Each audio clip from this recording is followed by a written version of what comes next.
What's going on, YouTube? What's going on, YouTube? It's your boy back at you. It's the author back at that ass again. Here's another one. I want to break this off and start this off, man. I'm not totally sure how to start it off, even though I know what I want to say. I'm not totally sure how to start it off, so I'm just gonna do what I usually do and just go with the flow, man. This video is inspired by a video that I saw previously by someone. I guess it was a YouTuber, a so-called truther or truth teller. I'm kind of big into the conspiracy, theory type things, and he's a member of it. Anyway, to make a long story short, he said something about making a comment about all these men, all these black men on YouTube. He had a complaint about all these black men on YouTube who are crying and saying things against black women. I guess they need to grow up and become men in his eyes. That they shouldn't be crying and complaining, saying things about black women, about their weaves and their wigs and their bad attitudes and things of that nature, and no other race of men complain so much about their women, so on and so forth, etc., etc., and so on. That's why I want to make this video entitled "Who Cries for the Black Men," or "Who Cries for the Black Boys, the young black boys," because I think it's very hypocritical for someone to come out and say something like that, in terms of, you have these black men, finally, being able to air out some of their complaints, some of their concerns that they've had about black women, and now a lot of them are being ridiculed for it. Now, people are not ridiculing the behavior of the black women. They're ridiculing the black men for speaking out against things the black women are doing. And for people now, I guess some of these guys too, these quote unquote black truthers or whatever, some of them are probably not from this country, or they haven't been over here. They haven't been over here they've been over here for only a limited amount of time. But to give you some background research, so here's the thing. Now, black women, I grew up, I'm not so much of a young cat anymore, man. So I do remember back in the early 90s, like 93, and back in them days, the early 90s, where you had the Donahue show. And I might show my age by saying that. I was in high school when I was out, man. And the Jesse Raphael show, when it was a talk show. These were national talk shows that were out in America back in the day, man, back in the early 90s. And yeah, a lot of black women that were coming out saying that black men ain't shit. Ain't no good black men out here. All of them are either gay, in jail, or they, they don't take care of their kids, so on and so forth. The black woman is tired of having to do it all by herself, so on, etc. And I guess these talk shows were launching from the quote-unquote feminist movement in the 60s, where black women were told, after the war between the revolutionaries and the cops and the FBI and all that stuff, when black men end up, a lot of revolutionary or black men end up going to jail, black women were left by themselves. And then they were some of them weren't a part of the movement at all, but they were a lot of them were twisted into believing that they were, that it was a woman and man revolution instead of a black or white thing. So they were twisted. And to make a long story short, I guess these shows were offsprings that were made to help turn black women against their men. So they went on national shows, man, talking all this crap. And actually back then you couldn't get, black men weren't allowed to come on national TV and air out their complaints against black women, because naturally feminism, the attack of feminism on the black community wasn't set up that way. So, these black women just went off and on about this and that and the third. And now 20 years later, i.e., what, 20 years later, roughly about 20 to 25 years later, after the Donahue show and the Sally Jesse Raphael show, 93, 2003, yeah, 2013, about 20, 25 years later, now some black men finally have a forum where they can stand up and actually say what they believe and what they feel about black women. Well, and they can just speak up and say, well, hey, the reason why you're alone is not because all black men are gay, but you're alone because you have a bad attitude. Some of you have bad hygiene. A lot of you are fat. You're bigger than some of these, bigger than the average black man. And the weaves, which are unsanitary, and they're not your hair, and the wigs and the things of that nature, and um, the bad credit and things of that nature. These are the reason why you can't find a black man, because a lot of white women that do date black men don't have a hard time finding a black man at all. And still, even though they say they don't really want black men, and some of the black women who said back then they only need a black man for certain things like sex and stuff like that, but they don't really care for them. When they go to a white woman, you see the average black female. If they see the average white woman with a black man, they get they have a wicked type look on their face. Just like when I was in college and I was dating this white girl, and then these two black girls were walking. I was going to the University at Albany, and these two black girls were walking along beside each other. They saw me with the white chick, and then one said real loud, "Well, I don't want them." Like, well, excuse me. Well, hey, and I knew they were referring to me, even though they didn't say anything directly towards me. Well, if you don't want me, then why did you have to say anything at all? Mm-hmm. Because if I see a black female walking with a white man, I don't say anything out loud. If I'm walking with one of my homies, I'm not saying anything out loud about that. I just figure they're just together they're together because they like each other. I don't take offense that she doesn't want me. So I'm not going to say anything out loud saying where I don't want her, because that's probably means obviously that I do. Because if I didn't, I probably wouldn't even said anything like that in the first place. But I don't want to get too much off a topic. But based on that's kind of like and that can be another video as well. But this is the type of a lot of the so-called, especially like a lot of the dudes from the Jamaica and a lot of these other places, Trinidad, they'll come over here and they'll talk about, or some of the African men, they'll come over here and talk about black American men when they don't really understand the culture of black Americans, because it is a different culture of black Americans versus Africans. And I believe in addition, it's a different culture, because just because we're all the same color don't mean we're all the same people, which is another video. Because you look at the average African and the average African American, and you can see that there's differences in the facial features, even though we're similar colors. But anyway, they come over here, some of the Africans and your West Indians, they don't understand the culture. And you even have people over here that are black Americans too that don't really understand. But for those who don't understand, social media is the first time, like sites like YouTube and stuff like that is the first time, finally it's an outlet for the black man to be able to voice his opinion, where the black woman has been doing this nationally for many, many years. So when they come out and act like, oh, you black men are always complaining about black women. No, this is, and some of these are young black females that don't know shit. This is a retort from what your mothers were involved in many years back.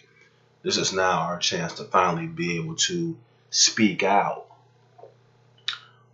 for ourselves, or speak up for ourselves. So when you see a black man talking about the things he doesn't like about black women, he's finally being able to speak up and speak out after 25 years of listening to a bunch of bullshit. So this is where what made me want to make this video. Yeah, so I just think it's just very hypocritical, man, when you have these guys talking about, black men are always complaining or crying against black women because they're trying to get YouTube views and they don't want to get a real job, so they want to, try to make money off of YouTube and just, and they know if they say something against black women, then their video will be flagged and they won't be able to make as much money. And that's part of it. And these revolutionaries, since the black woman has taken over the household, then they have to cater to black women because she controls about 75% of all the economic black wealth. So they have to kiss that ass. But I'm glad I don't have to because I don't live off of YouTube, so I can actually speak the truth.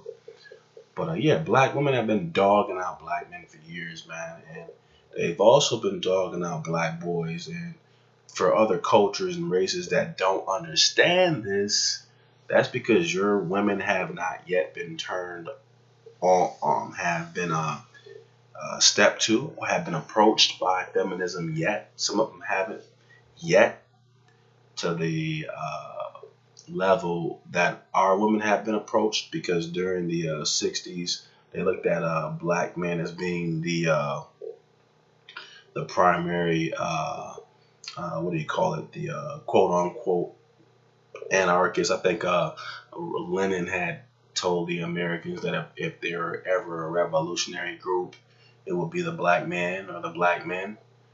So they look, and back then in the 60s, the black men were pretty much the leaders of the revolt, and other races like the Hispanics and the Native Americans was willing to follow in his direction because he did have direction, and he did, and black man did have direction, I'm sorry, and he did have purpose, and those brothers were also raised by other stronger black men, i.e. feminism came into the picture after those brothers were thrown in prison, and now most of the households don't have black men, and now instead of having revolutionaries, we have, a lot of these guys are, homos, and they're proud homos. So you see how everything's being flipped, and your average homo is not going to start a revolution for, his people.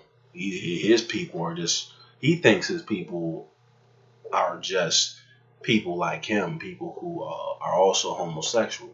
He doesn't look at average black male homosexual doesn't look at race. He just looks at, his people are people who are homosexuals just like him. Not, he doesn't realize that in San Francisco, a lot of black homosexuals can't even get into the same bars as white homosexuals. And I had this one homosexual guy who told me what I know about being discriminated against because I'm black and I'm homosexual. It's like, bro, you're embarrassing yourself right now.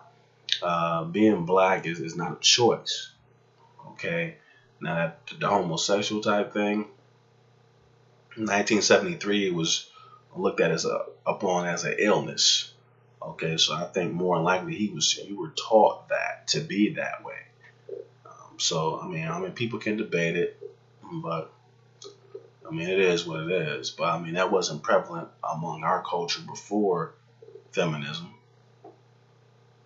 Okay, so, but my thing is this. I can go in a lot of different directions, but my thing is this.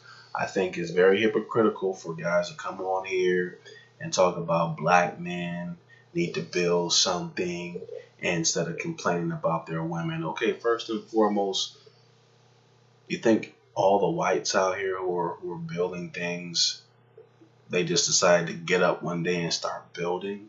Think about what you're saying. Okay, they're building based on resources that were handed down to them from many generations. Okay, the stores like the Home Depots, the lumber, the timber blocks, the stone blocks, the bricks, all those things, the pipes, all those things you have to install into buildings that cost money. You need those first of all, you need a supplier to get lumber and all those other things. You need a supplier. You need to have access to those resources so you can get those resources. How are we going to get access? How is a black man just going to wake up and decide to start building things?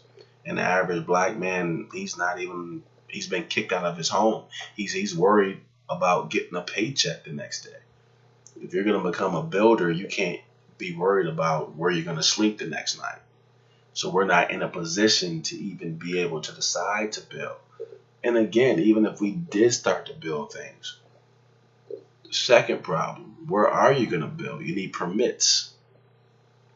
Okay, we don't own America. We don't own this land. We can't decide just to build anywhere. I had a friend who tried to buy a business in a certain area, and he was told that he couldn't. This is in Albany, New York, and he was told that he couldn't have that area because of the location, and he had to pick another area. I think he wanted to get a liquor store or something like that. So, I mean, people say simple stuff like that, man, and usually these are arguments that the right uses to, justify um, the position that black males are in. Now, I'm not saying it's some things that I'm not saying that it's not things that we could be doing to better our situation. I'm not saying that.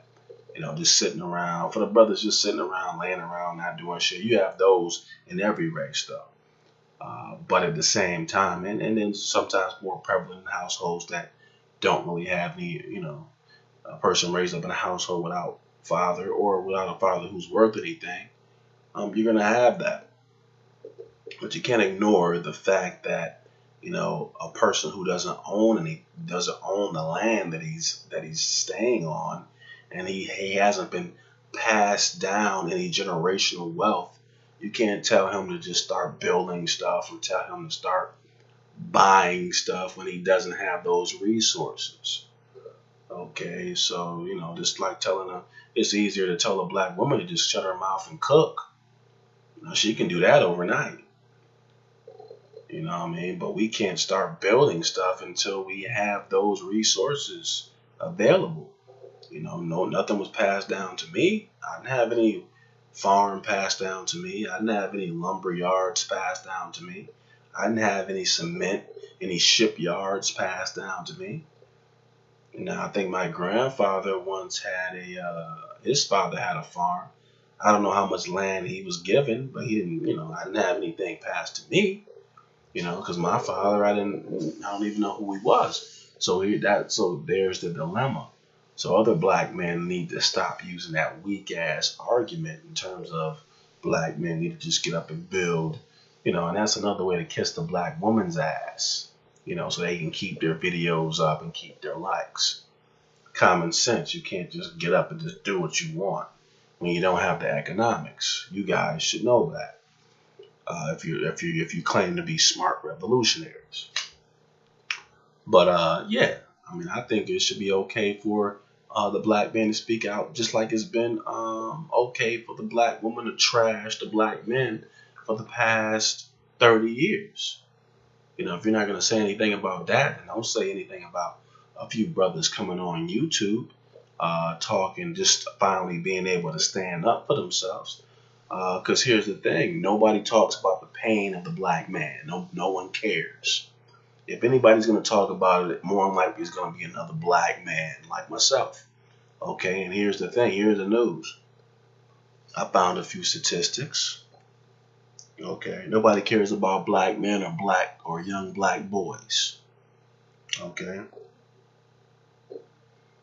Here's some statistics for you. Suicide is more common for black males 25 to 29 and among black females 15 to 19 than it is amongst whites of the same age bracket.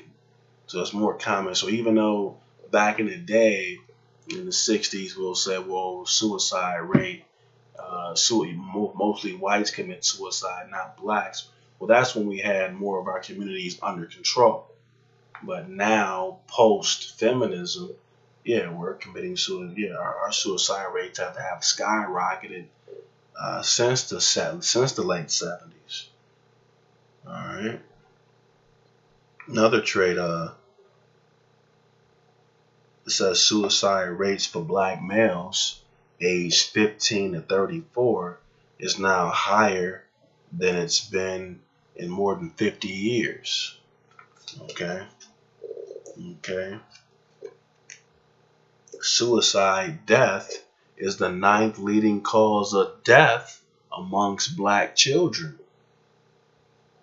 All right. Suicide rate for black boys has doubled since the 1990s. I mean, now, granted, suicide is at a 30-year high now in America, but suicide rate for young black boys has doubled since the 1990s. And the only person I heard talking about this was Dr. Kunjufu. I don't hear too many revolutionaries talking about the suicide rates of young black boys. I don't hear you black truth tellers, so quote unquote, talking about the suicide rates of young black boys. You say, yeah, you tell us that African Americans should care about Africa and people over in Africa. We got our own problems. Blacks have our own problems here in America. You won't even address that. You acting like we just sitting pretty up in this bitch. It's a young black boys. The suicide rate has went from 1.78 to 3.47 in 1 million to 1. Now whites is 1.96 to 1.31.